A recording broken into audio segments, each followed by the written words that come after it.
मुझे डर लग रहा है। मुझे यहाँ बंद किया गया है। मेरा किडनैप हुआ है। मैंने एक मर्डर होते देखा है।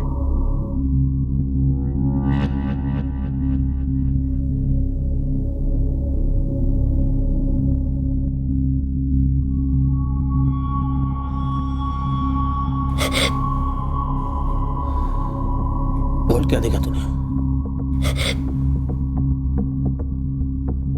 तूने कुछ नहीं देखा। गांठ बांध ले भेजे में कुछ नहीं देखा। कभी किसी को कुछ नहीं बोलेगा तू। अब ये लोग मुझे खाना देंगे, चुपचाप खाने को बोलेंगे, रोने से मना करेंगे। मुझे सब मालूम है। ये लोग मुझे तब तक जिंदा रखेंगे जब तक उन्हें वो नहीं मिल जाता जो उन्हें चाहिए। जब तक मैं लौटूं, प्लेट में एक भी चावल का दाना छूटना नहीं चाहिए। सब खा लेना बिना शोर किए।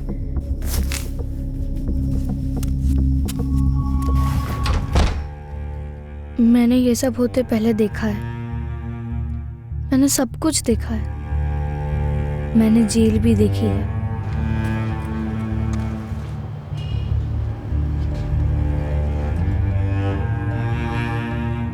मैंने एक किडनैपिंग भी देखी है। मेरे जैसा ही छोटा लड़का था और उसे मेरे कमरे में मेरे बेड के नीचे रखा गया था। मुझे पता था वो लड़का कौन था। उसका नाम भी पता था मुझे। मैं जानता था कि उसको सब लोग ढूंढ रहे थे। तब मुझे पता नहीं था कि मैं क्या करूं। तब भी मैं उतना ही डरा हुआ था जितना कि अब।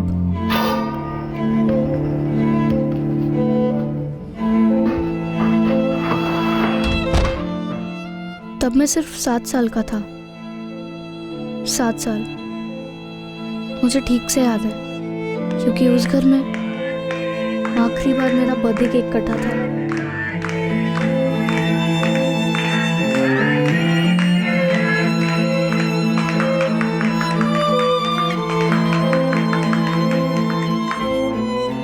आज मेरा किडनैप हुआ है। तब रजत का हुआ था। तब मुझे कुछ समझ नहीं आ रहा था। रजत का किडनैप मेरे मम्मी पापा ने किया था 4 साल पहले, 2013 में। आ गया तो? जब एक दिन मैं स्कूल से आया, मैंने पहली बार रजत को देखा। तब मुझे समझ ही नहीं आया था कि वो हमारे घर में आया कैसे।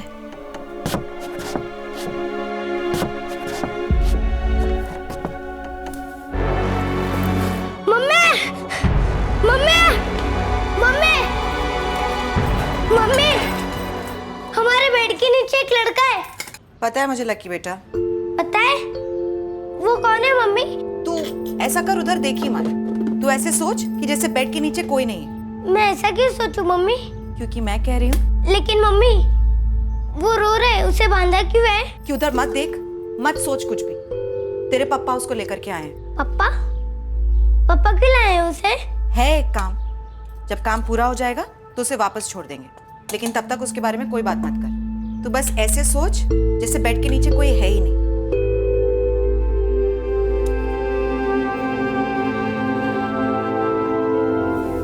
10 वर्षीय रजत मेहता का केस हमारे पास दर्ज हुआ था 14 मार्च 2013 को, जब रजत स्कूल से घर नहीं लौटा।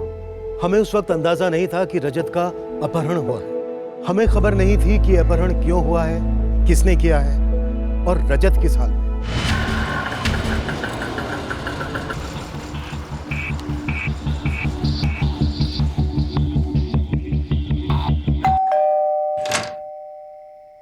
मेरे बेटे का कुछ पता चला सर? हमने रजत के स्कूल में भी पूछताछ की। स्कूल से घर वो जिस रास्ते से आता जाता है वहां पर भी, लेकिन कुछ पता नहीं चला। लेकिन रजत हमेशा स्कूल से सीधा ही घर आता है। और कहीं नहीं जाता, बस शाम को कॉलोनी के बच्चों के साथ खेलने जाता है। और ऐसे कैसे रजत कहीं जा सकता है?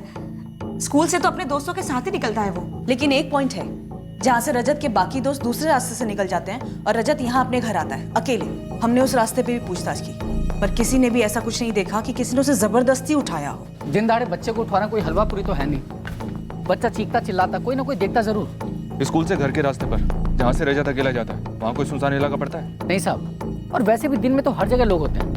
रजत को अगर किसी ने उठाया है तो कोई ना कोई जान पहचान का ही होगा। हमने अपने सारे दोस्तों और रिश्तेदारों को फोन करके पता किया, रजत कहीं भी नहीं गया। और ऐसे वो स्कूल से सीधा कहीं जाता भी नहीं है बिना घर आए। मैडम, रजत के सारे दोस्त घर पहुंच गए? हाँ निर्मला, सारे के सारे। तो कहीं कोई एक्सीडेंट तो? नहीं, हमने इस बारे में भी पूछताछ की। तो फिर कहाँ गायब हो गया हमारा रजत? भावेश, अगर रजत को अगवा किया गया है तो किसी जान पहचान वाले ने किया होगा। किसी करीबी दोस्त या रिश्तेदार पर शक है तुम्हें? कोई लड़ाई झगड़ा, पैसों के लेन देन को लेकर कोई गड़बड़, कोई है ऐसा जो ऐसा कर सकता है? समझ में नहीं आता कौन कर सकता है ऐसा। रेखा, मैं आता हूँ थोड़ी देर में। लकी, चल सो जा। मैं उस बेड पर नहीं सो सकता मम्मी। तू ऐसा सोच कि बेड के नीचे कोई है ही नहीं, ठीक है? रोज की तरह जा और बिस्तर पर सो जा।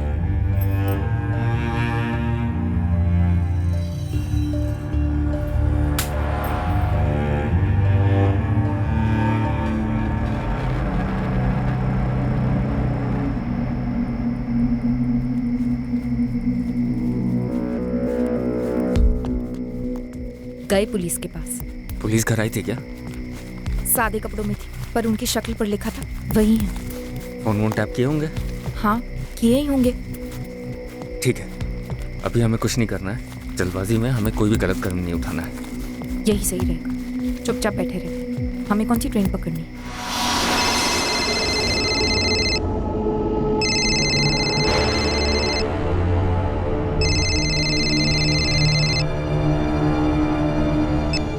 हेलो, भावेश मेहता। कौन बोल रहा है? अपने बेटे को देखना है तुझे? कहाँ है रजत? कौन हो तुम? क्या चाहिए तुम्हें? 75 लाख। 75 लाख? देखिए भाई, मेरा इमिटेशन ज्वेलरी का एक छोटा सा बिजनेस, आपको बहुत बड़ी गलतफहमी हुई है। कोई गलत फहमी नहीं हुई भावेश। मुझे पता है तुम 75 लाख बड़ी आसानी से दे सकते हो। कौन हो तुम? मैं वो हूँ जिसे 75 लाख की जरूरत है, उससे एक पैसा कम नहीं। मैं दोबारा फोन करूंगा बताने के लिए कि पैसे कहाँ लेकर आने। कोई गलत फहमी नहीं हुई भावेश। मुझे पता है तुम 75 लाख बड़ी आसानी से दे सकते हो। मैं वो हूँ जिसे 75 लाख की जरूरत है, उससे एक पैसा कम नहीं। मैं इस आवाज को नहीं पहचानता सर। उसने तुम्हारा नाम लिया। उसने कहा कि 75 लाख रुपए तुम आराम से दे सकते हो। उसने ये भी कहा कि उसे पैसों की जरूरत है। अब या तो ये खुद तुम्हें जानता है या फिर ये किसी ऐसे शख्स को जानता है जो तुम्हें जानता है, और वो शख्स ये भी जानता है कि तुम इतना पैसा दे सकते हो। भावेश, कोई ऐसा है जिसने तुमसे पैसे मांगे हो और तुमने उसे देने से मना कर दिया? बिजनेस में किसी के साथ कम ज्यादा हुआ, किसी को पेमेंट किया उसे कम लगाओ, चीटिंग हुई ऐसा लगाओ। अब बिजनेस में इतने लोगों के साथ डीलिंग होती है मेरी, पता नहीं कौन कर सकता है ऐसा। मेरे 4 कामगार हैं जो कभी कभी उधार लेते हैं मुझसे, लेकिन आप तो उन्हें भी तोड़ चुके हैं। हमने उन्हें तोड़ा है भावेश, पर हमें कुछ पता नहीं चला है। कोई और है जो अभी तक हमारे सामने नहीं आया, जिसे तोड़कर पता चल सके। देखो भावेश, जितने लोगों के साथ तुम्हारी डीलिंग होती है, जो तुम्हारे बिजनेस के बारे में जानते हैं, वो ये जान सकते हैं कि आपातकालीन स्थिति में एक वक्त में तुम कितना रोकड़ा खड़ा कर सकते हो। याद करो भावेश, कौन है तुम्हारे इतना करीबी जिसे पैसों की जरूरत है, जो इतना लोन नहीं ले सकता, तुमसे उधार नहीं मांग सकता, लेकिन ये किडनैपिंग करके ऐंठ सकता है ऐसा ख्याल पाल रहा है। भावेश, अपना पूरा ध्यान लगा कर सोचो कौन हो सकता है। तब तक हम ये पता करते हैं कि ये कॉल तुम्हें कहां से आया।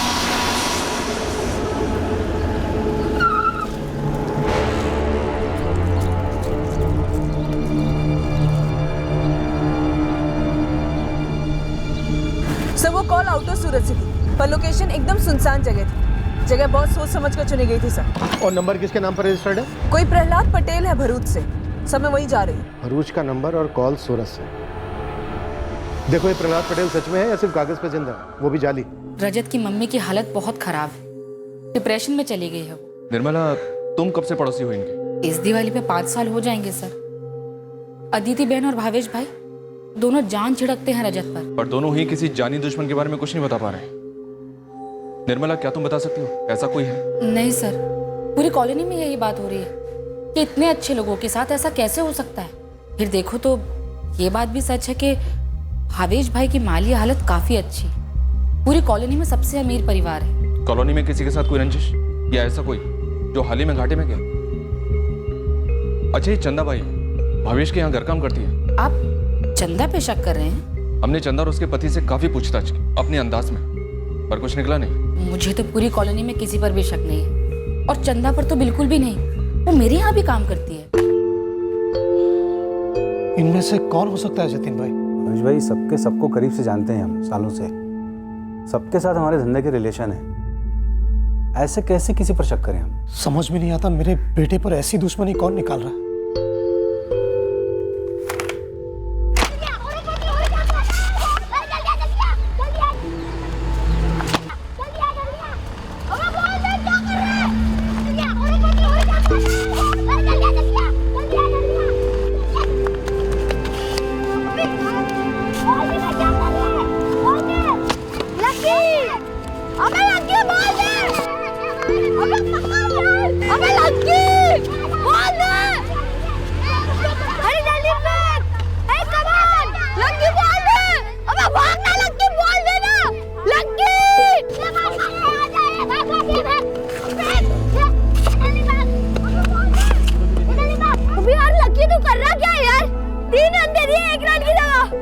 सॉरी अश्विन भाई।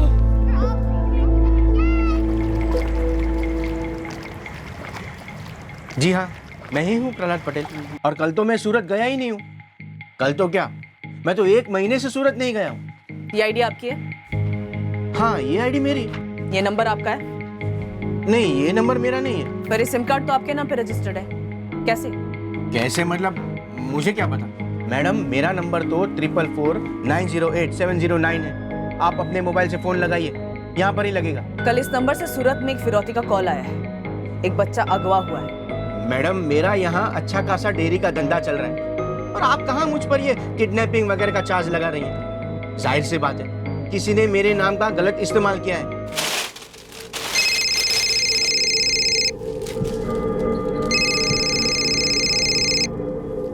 हाँ प्रवीण भाई, कैसे हो?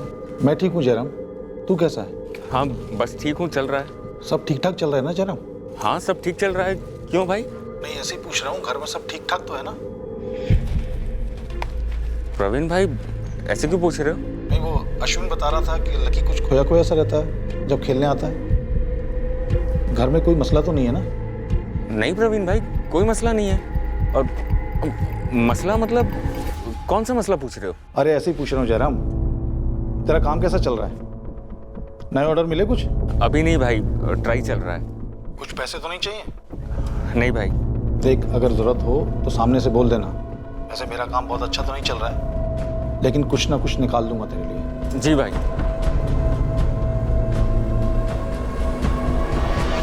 भरूच के इस प्रहलाद पटेल के नाम जो सिम खरीदा गया है, सर उससे सिर्फ एक ही कॉल हुआ इस भावेश को, उसके अलावा कोई कॉल नहीं। इसका मतलब ये सिम सिर्फ इसी कॉल के लिए खरीदा गया था। और सर, प्रहलाद पटेल का रजत के पिता भावेश मेहता के साथ कोई रिश्ता नहीं है। 3 दिन पहले 75 लाख मांगे गए, फिर एकदम चुप। उसके बाद अभी तक एक भी कॉल नहीं आया ये बताने के लिए कि पैसे कहाँ डिलीवर करने। क्या ये किडनैपिंग वाकई में पैसों के लिए हुई है? सर, दुश्मनी का कोई एंगल उभर कर सामने तो नहीं आ रहा है। भावेश ने जो लिस्ट दी थी उसके बिजनेस के एक एक कॉन्टैक्ट को खंगाला है। बस साहब, जितने भी किडनैपिंग गैंग है इस इलाके में, लगभग सबको तो आप लोग अंदर कर चुके हो। गुरु, ये कोई नया गैंग तो नहीं है? वो मेरी गैंग पता लगा लेगी साहब। ये किडनैपिंग पैसों के लिए ना हुई हो, पेशेवरों का काम ना हो। और बच्चा तो अगवा है, फिरौती के लिए कॉल भी आया है। इसका मतलब बच्चा कहीं ना कहीं किसी ना किसी के कब्जे में तो है। कहाँ है पता नहीं, जिंदा है या नहीं पता नहीं। लकी ज्यादा घबरा तो नहीं गया है ना? तुमने समझाया था ना ठीक से उसे? मैं उसे रोज समझाती हूँ कि रोज की तरह पेश है, रोज की तरह पेश है, लेकिन मुझे नहीं पता उसके दिमाग में क्या चल रहा है। आज सुबह उसने ठीक से नाश्ता भी नहीं किया है। नाश्ता नहीं खाएगा ना तो थप्पड़ खाएगा, तो सोच ले। मुझे नहीं खाना है, मुझे घर जाना है। लकी, तूने खाया? तो जाना बेटा, देर हो रही होगी स्कूल के लिए। और बाद में मैंने देखा कि प्लेट वैसे की वैसे रखी है। सुनिए ना, आप एक बार लकी से बात कर लीजिए, अगर उसने घबराहट में आकर के किसी को कुछ बोल दिया तो हमारी खैर नहीं है।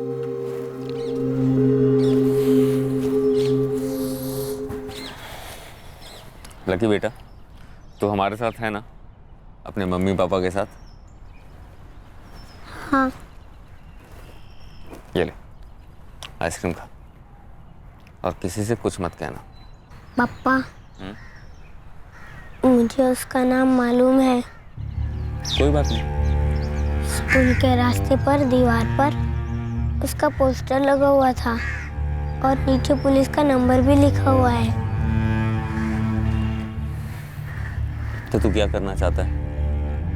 पुलिस को फोन करना चाहता है, उन्हें सब बताना चाहता है? पर पापा, वो हमारे घर पर क्यों है? बेटा आइसक्रीम निकल रही है, आइसक्रीम खा लो। पापा, मुझे आइसक्रीम नहीं खानी। वो हमारे घर पर क्यों है? आप रजत के साथ क्या करने वाले हो? जोर से मत बोल, उसका नाम मत लेना। आप उसके साथ क्या करने वाले हो? वो हमारे घर पर क्यों है? उसे बांधकर क्यों रखा गया है? लकी बेटा, तू हमारे साथ है ना, अपने मम्मी पापा के साथ, तो तू डर मत। मैं उसके साथ कुछ नहीं करूंगा, बस एक छोटा सा काम है, जैसे ही वो काम हो जाएगा मैं उसे खोल लूंगा। पर वो हमारे घर पर क्यों है? बेटा अभी तू नहीं समझेगा। उसे किडनैप किया है ना पापा?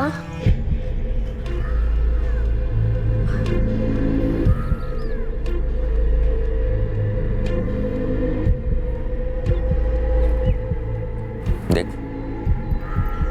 अभी के लिए बस इतना समझ ले कि मैं उसे कुछ नहीं करूंगा, लेकिन तब तक तू चुप रहेगा। अश्विन भाई से, बड़े पापा से कुछ नहीं बोलेगा। स्कूल में भी इसके बारे में किसी से बात नहीं करेगा। अगर तू करेगा तो तकलीफ में कौन आएगा? आप और मम्मी। हाँ, और तू मुझे और मम्मी को तकलीफ में देख सकता है? तो तू चुप रहे, नॉर्मल रहे।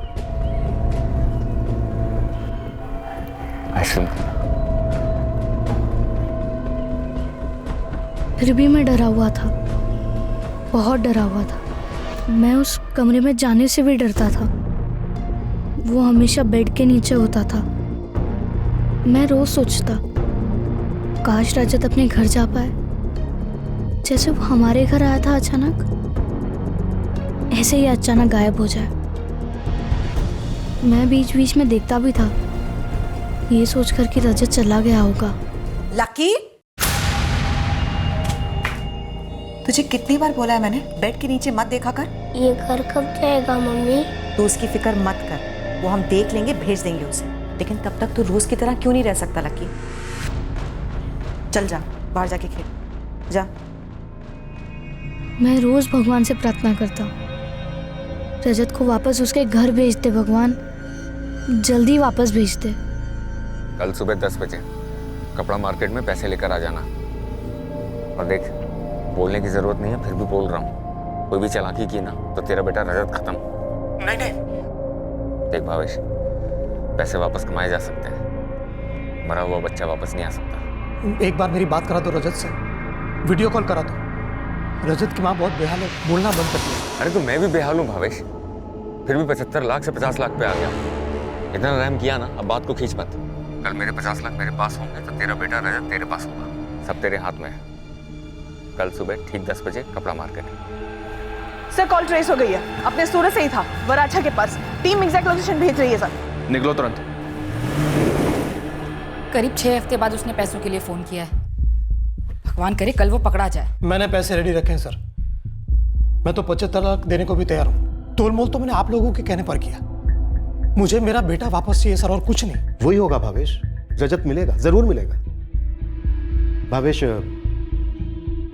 कल हम तुम्हारे साथ नहीं जाएंगे, लेकिन कपड़ा बाजार की भीड़ में हम भी होंगे, तुम पर नजर रखें। उसने कपड़ा बाजार में कोई एग्जैक्ट ठिकाना नहीं बताया, मतलब साफ है वो उस एरिया से अच्छी तरह से वाकिफ है और जरूर तुम्हें पहचानता है। फर्क नहीं पड़ता सर, वो पहचाने ना पहचाने, मुझे मेरा बेटा वापस चाहिए। 6 हफ्ते हो गए सर। 6 हफ्ते गुजर गए, क्या वो पैसे लेने आएगा? सर मुझे लगता है वो आएगा। आदमी शातिर है, जगह सोच समझकर चुनी है उसने। ये कपड़ा बाजार पुरानी दुकानों से भरा पड़ा है सर, और ज़्यादातर दुकानों पर सीसीटीवी नहीं है। सर किडनैपर ने इतना वक्त जाने दिया शायद ये सोचकर कि इस दौरान पुलिस भी थोड़ी ठंडी पड़ जाएगी। ये गेम क्या है? संदिग्धों की लिस्ट क्यों नहीं है अभी तक हमारे पास? लिस्ट तो छोड़ो, एक भी संदिग्ध नहीं है। कुछ ना कुछ तो छूट रहा है हमसे, कहीं ना कहीं तो चूक रहे हैं। फिर से सुनसान जगह से फोन किया किडनैपर ने। मैं अभी वही हूँ। सुन योगेश, बाकी सारे काम एक तरफ करो, इस नंबर की डिटेल निकाल के दे मुझे अभी के अभी। कहीं पुलिस को पता तो नहीं चल गया ना? बात तो करो। हेलो, जयराम परमार। हाँ, आप कौन? दिनेश देसाई बोल रहा हूँ। आपके बड़े भाई परवीन ने मुझे नंबर दिया था। हाँ, दिनेश भाई, बोलो बोलो। वो क्या है ना कि एक नई दुकान खरीदी है, उसका फर्नीचर बनवाना था। कब मिल सकते हो? दिनेश भाई, आज और कल थोड़ा टाइट है, परसों मिले क्या? कल नहीं मिल सकते? अगर कल मिल लेते तो अच्छा रहता, थोड़ा अर्जेंट है। नहीं दिनेश भाई, परसों ही हो सकता है, कल थोड़ा ज़रूरी काम है। देखो, अगर कल टाइम निकाल सकते हो तो कल आ जाओ, वरना परसों। लेकिन परसों पक्का? हाँ, परसों का एकदम पक्का है। 9:30 बजे सुबह मिलता हूँ मैं परसों। एड्रेस तो बोलो। प्रवीण भाई ने नया काम दिलाया। अभी आप कहाँ काम उठा रहे हो? पहले ये मामला तो निपट जाए। एक तो ये जिद्दी रजत कुछ भी नहीं खा रहा है, इतना कूटने के बाद भी मुंह नहीं खोलता है, और हमारा लकी भी सुन नहीं रहा है, बार बार जाकर के बेड के नीचे झांकता है। मुझे डर लग रहा है कि अगर कुछ बोल दिया उसने, किसी के सामने कुछ उगल दिया तो। उम्मीद करता हूँ कल के बाद रजत को दोबारा नहीं देखना पड़ेगा।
आज रजत घर आएगा निर्मला?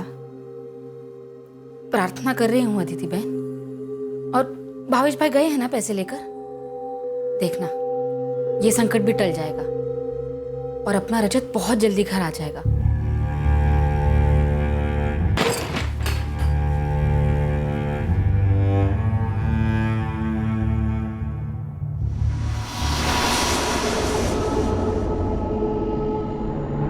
तेरे बड़े पापा का नाम प्रवीण परमार है ना?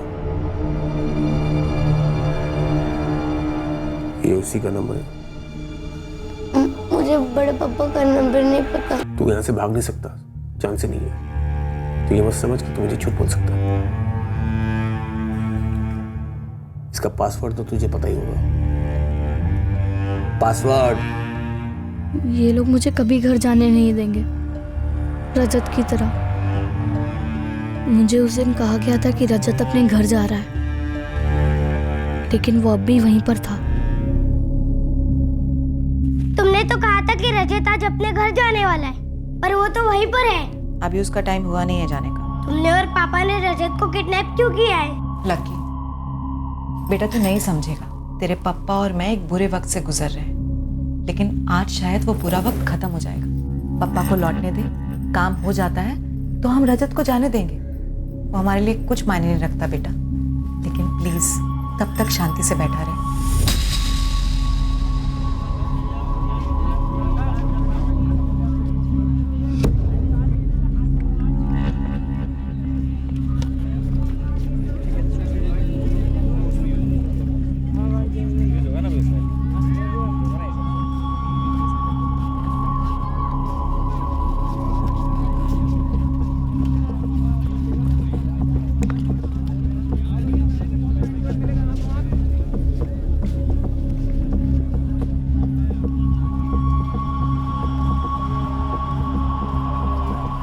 सर, पराग और जिग्नेश को भेजा है, अभी घूम रहे हैं उधर। अभी तक कोई स्पॉटिंग नहीं? अभी तक कोई स्पॉटिंग नहीं। टारगेट के पास से तो कोई नहीं गुजरा है। 5:30 हो चुके हैं, लगता है कोई नहीं आने वाला।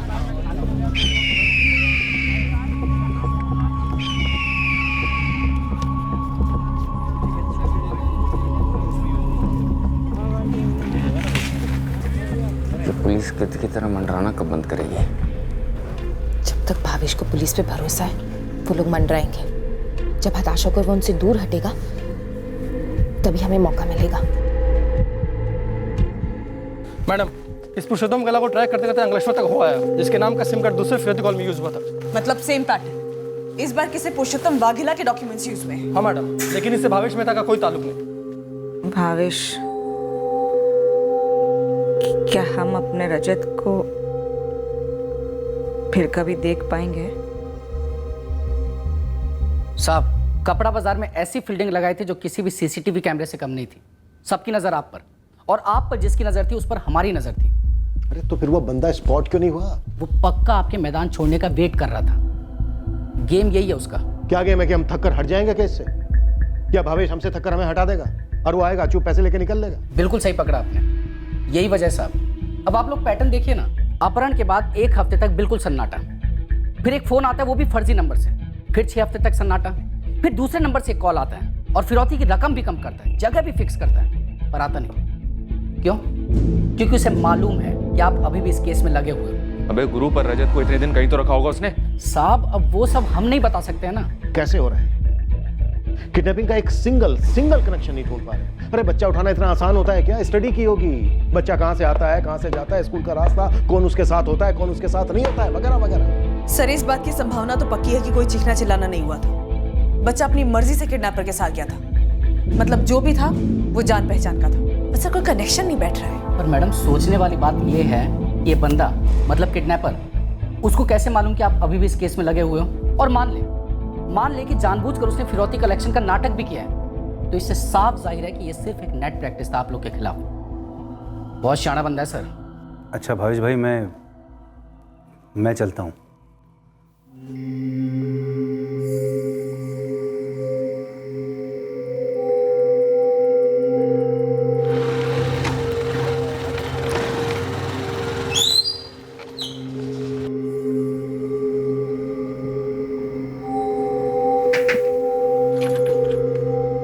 जयराम, ऐसा भी क्या बिजी हो गया तुम्हें? ना मेरा फोन उठा रहा है, ना दिनेश भाई का फोन उठा रहा है। रवीन भाई, मैं शायद दिनेश भाई का काम नहीं उठा पाऊंगा। मैं आपसे बाद में बात करता हूँ भाई। दरअसल मैं कुछ अर्जेंट काम निकल आया है। जयराम, चल क्या रहा है? कुछ नहीं चल रहा है। क्यों? नहीं, तू इतना हड़बड़ाया हुआ सा है, रेखा इतनी परेशान लग रही है। हो क्या रहा है? नहीं, 8 महीने से तेरे पास एक भी ऑर्डर नहीं आया। मैंने एक ऑर्डर भेजा इतनी बड़ी कंपनी का, लेकिन भाई साहब के पास टाइम ही नहीं है काम करने का।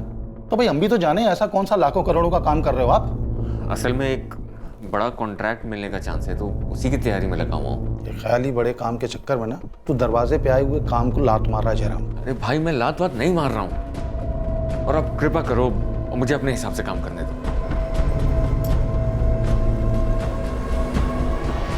दस साल पहले जब ममता ने तुझे छोड़ा था और तेरे ऊपर दहेज का केस ठोका था और मुझे भी साथ में घसीटा था, तो कितनी मुश्किल से मैंने खुद को और तुझे उसमें से निकाला था। गड़े मुर्दे क्यों उखाड़ रहे हो भाई? एक मुर्दे से सीख नहीं मिलती ना, तो बहुत सारे मुर्दे छाती पे बैठ जाते हैं आके। तो घर पे ख्याली पुलाव बनाने से बेहतर है कि 2 वक्त की रोटी कमाओ ईमानदारी से। ऐसे छोटे काम छोड़ने से बड़े काम नहीं आने वाले। सपने रात को देखा करो सोते वक्त, दिन में करो काम, ठोस काम। मैं आपकी बात समझ रहा हूँ भाई, मैं सोचता हूँ बस मुझे थोड़ा समय चाहिए। कब तक जयराम, कब तक? जब तक पुलिस नहीं हटेगी तब तक। उससे पहले कुछ नहीं कर सकते। देखा, इतनी बारीकी से प्लान किया है और सब कुछ ठीक चल रहा था। पुलिस गोंद की तरह चिपकी हुई है, तो क्या कर सकते हैं? तुम्हें अंदाजा है इस लड़के ने तुम्हें, मुझे, लक्की को कितनी बार देखा है? मेरी बात मानो, जल्द से जल्द पैसे लो और इसको जाने दो, नहीं तो कहीं ये हमारे गले का फंदा ना बन जाए। वो तो हमारी किस्मत अच्छी है कि इसके परिवार वालों को हम पर शक नहीं हुआ। भावेश ने तुम्हारी आवाज़ नहीं पहचानी, लेकिन किस्मत को ज़्यादा आजमाना नहीं चाहिए। भावेश कदम साए की तरह तुम्हारे आगे और पीछे खड़े, ये पता करने की कौन तुम्हारा पीछा कर रहा है और कौन तुम पर नजर रखता है। और किडनैपर शायद यही चाहता है कि तुम थक जाओ हमसे, हमारे बगैर उसके साथ सौदा करो और पैसा दे दो। शायद किडनैपर कल इसलिए नहीं आया कि वो जानता था कि हम तुम्हारे आसपास हैं। जतिन भी ये कह रहा था। जतिन तुम्हारा मैनेजर और क्या कह रहा था? यही सलाह दे रहा था कि पुलिस को शामिल मत करो इसमें, चुपचाप पैसे दे दो और रजत को ले आओ। पूरे 50 लाख है ना जतिन भाई? पूरे 50 लाख हैं। भावेश भाई, आप पुलिस को साथ लेके जाने वाले हो? हाँ, वो मेरे साथ रहेगी लेकिन थोड़ा दूर रहेगी। क्यों? देखिए, ये जो भी कमीना है, ये हमारे रजत को जो उठा के लेके गया, वो साला जानता होगा कि आप पुलिस के साथ आने वाले हो। वो इसीलिए अब तक नचाते आया है। मेरा दिल ये कहता है कि अगर आप पुलिस को साथ लेके गए तो वो शायद पैसे लेने आएगा भी नहीं। लेकिन जतिन भाई, अगर पुलिस नहीं आई और वो बंदा पैसे लेकर गया और रजत को भी नहीं लौटाया तो? सामने वाले को पैसा चाहिए भावेश भाई, रजत नहीं। बस दिल मजबूत करो, बिना पुलिस के जाओ, पैसा दो और रजत को वापस लेके आओ। क्यों बोला मैं ऐसा? और क्या बोलता? 6 हफ्ते हो गए हैं, रजत अभी तक घर नहीं लौटा है। भाभी जी की हालत खराब है, भावेश भाई कुछ और सोच नहीं पा रहे हैं। मेरा अपना बच्चा भी होता ना तब भी मैं यही करता। पर रजत तुम्हारा अपना बच्चा नहीं है जतिन, तुम्हारे मालिक भावेश का बेटा है। वैसे रजत को तुम बचपन से जानते हो, तुम्हारे सामने बड़ा हुआ है। वो तुम्हारे साथ आसानी से कहीं भी आ जा सकता है। रजत को अगवा हुए 6 हफ्ते हो चुके हैं, आप अभी तक 6 कदम भी आगे नहीं बढ़ पाए हो। हाँ या ना? रजत कहाँ है जतिन? इंस्पेक्टर साहब, किडनैपर कहाँ है? आप अभी तक उस तक पहुंच क्यों नहीं पाए हो? मैं बताऊं? क्योंकि वो आपसे 6 कदम आगे है, और क्योंकि आप उससे कदम नहीं मिला पा रहे हो, आप मेरा गला पकड़ रहे हो। हम सिर्फ गला पकड़ते नहीं हैं जतिन, गले में हाथ डालकर सच भी निकलवाते हैं। लेकिन इस वक्त आप जो भी निकलवा रहे हो ना, वो केवल और केवल झूठ है। इंस्पेक्टर साहब, आप कीजिए ना मेरे साथ, जो भी करना है आपको कीजिए। 8 साल से वफादारी से काम किया है मैंने भावेश भाई के लिए। 2 साल का था ये रजत, तब से गोद में खिलाया मैंने उसको, और मेरी आमदनी अच्छी है। और ना भी होती ना तो मैं इतना बुद्धू नहीं हूं कि जुर्म का रास्ता अपनाऊं।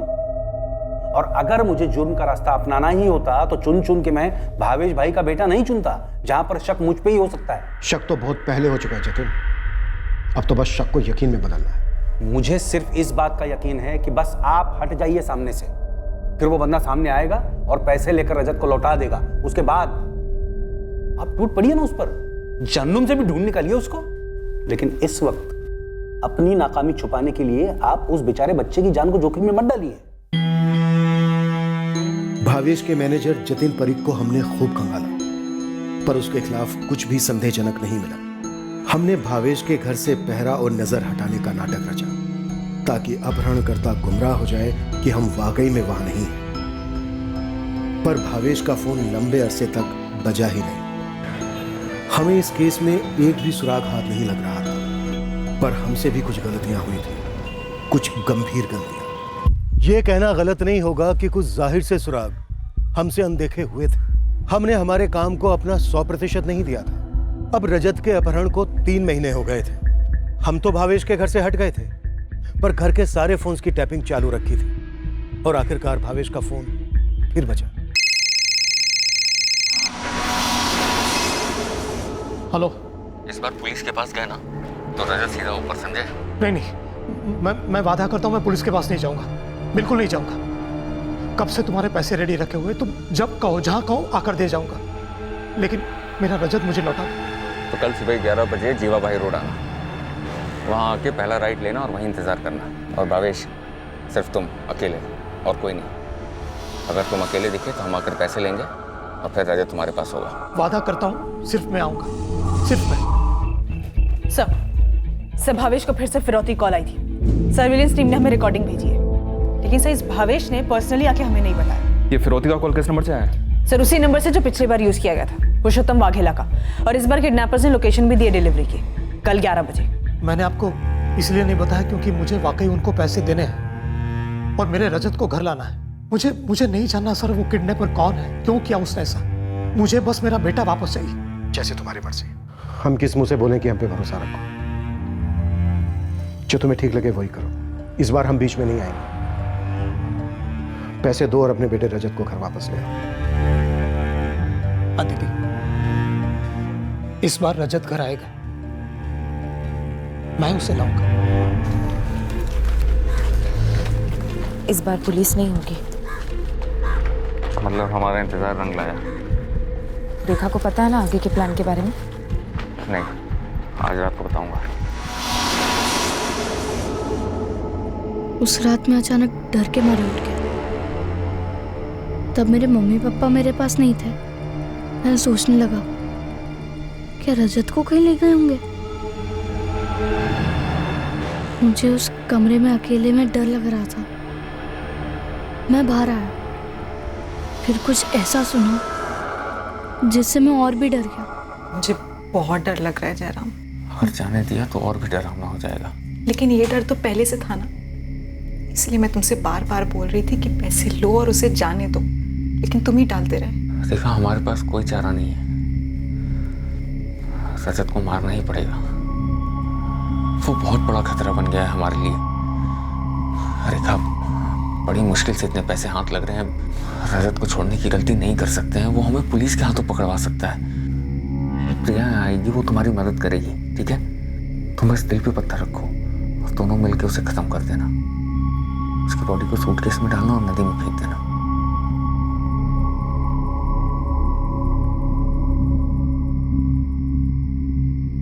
मैं नहीं चाहता था कि रजत मरे, पर मुझे समझ ही नहीं आ रहा था कि मैं उसे कैसे बचाऊं। ऐसे कैसे तुम्हारे पेट में अचानक से दर्द होने लगा? मुझे क्या मालूम मम्मी। कोई बात नहीं, मैं दवाई देती हूँ, लेकिन स्कूल जाना ही पड़ेगा। मुझे नहीं जाना, मुझे घर पर रहना है, आराम करना है। नहीं, स्कूल जाना ही होगा। तुम वापस आओ, मैं डॉक्टर के पास लेकर के जाऊंगी। तो अभी ले चलो ना डॉक्टर के पास। लकी, सर मत खा, ऐसा भी कुछ नहीं हुआ है तुझे। चुपचाप बैग ले और स्कूल जा।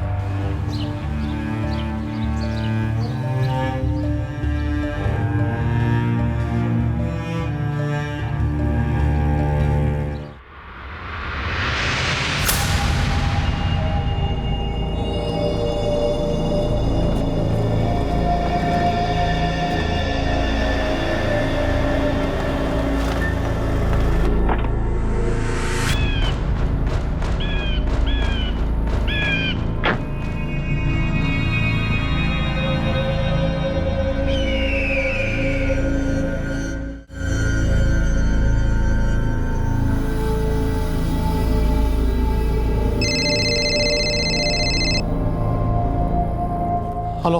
अकेले हो ना भावेश? हाँ, मैं बिल्कुल अकेला हूँ। ठीक है, मेरा आदमी तुम्हारे पास बाइक रोकेगा, तुरंत पैसे उसके हाथ में दे देना। और रजत? जैसे ही मेरे आदमी के हाथ में पैसे आएंगे, मैं अपनी टीम को फोन कर दूंगा। 10 मिनट में रजत अपने घर पे होगा। ठीक है, भेजो अपने आदमी को, मैं यहीं खड़ा हूँ।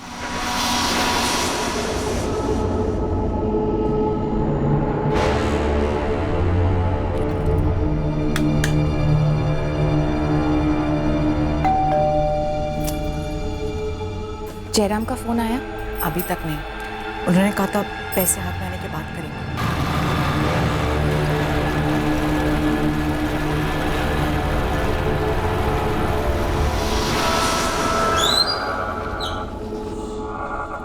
मेरे बच्चे को जल्दी भेजना प्लीज।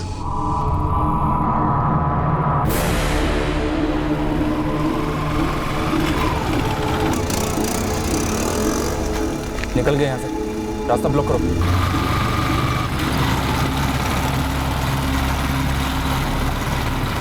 हाँ, रजत घर आया? अभी तक तो नहीं भावेश भाई। वो किडनैपर ने पैसे ले लिए क्या? हाँ, मैंने खुद उसे पैसे दिए। उसने कहा कि रजत को 10 मिनट में घर भेजेगा, तो वो रजत किसी भी मिनट घर पहुंचता होगा। भावेश भाई का फोन था, बोल रहे थे कि रजत किसी भी वक्त घर आ सकता है। अदिति बहन, मैं बाहर खड़ी होती हूँ। हाँ,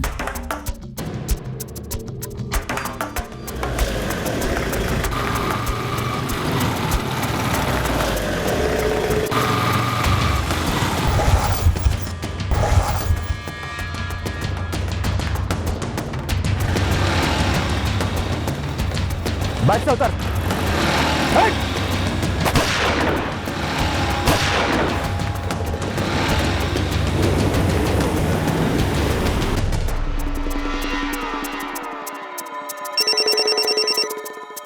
हाँ निर्मला, पैसे हाथ में आ गए, बच्चे को खत्म कर दो।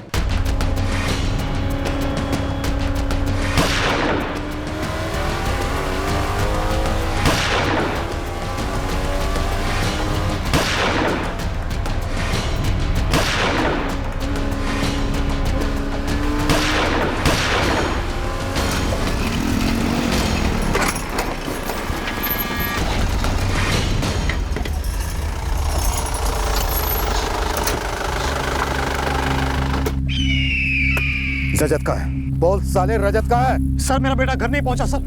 कहाँ है मेरा बेटा? बोल रजत का है। जयराम तू? रजत कहाँ है? बात कर, मेरे बड़े पापा से बात कर। हेलो हेलो बड़े पापा। लकी, कहाँ हो तुम बेटा? और ये लोग कौन है? पापा कहाँ है तुम्हारे? मुझे नहीं मालूम बड़े पापा। प्रवीण परमार, तूने लकी की आवाज सुन ली? ठीक है, अब मेरी बात सुन। 20 लाख कीमत है लकी की जान की। महंगाई के जमाने में लकी की जान की कीमत सिर्फ 20 लाख, काफी सस्ता सौदा है। कौन हो तुम भाई? देखो मेरे पास इतने पैसे नहीं है, तुम्हारे पास है। तुम्हारी औकात की पूरी खबर निकाली हमने। पैसे दे दे प्रवीण, वरना बच्चे को सच में मार देंगे और उसकी मौत तेरे सर होगी। सोच लो, मैं फिर से फोन करूंगा, जल्दी। Hello hello hello.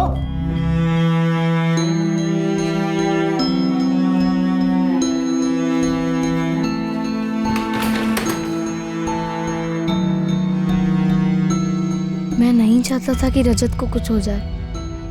मैं नहीं चाहता था कि मेरे मम्मी पापा रजत को मार डालें।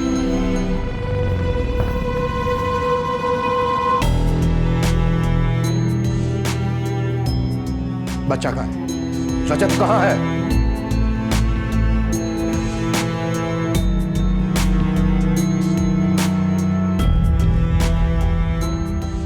अब मैं रजत की जगह पे हूँ।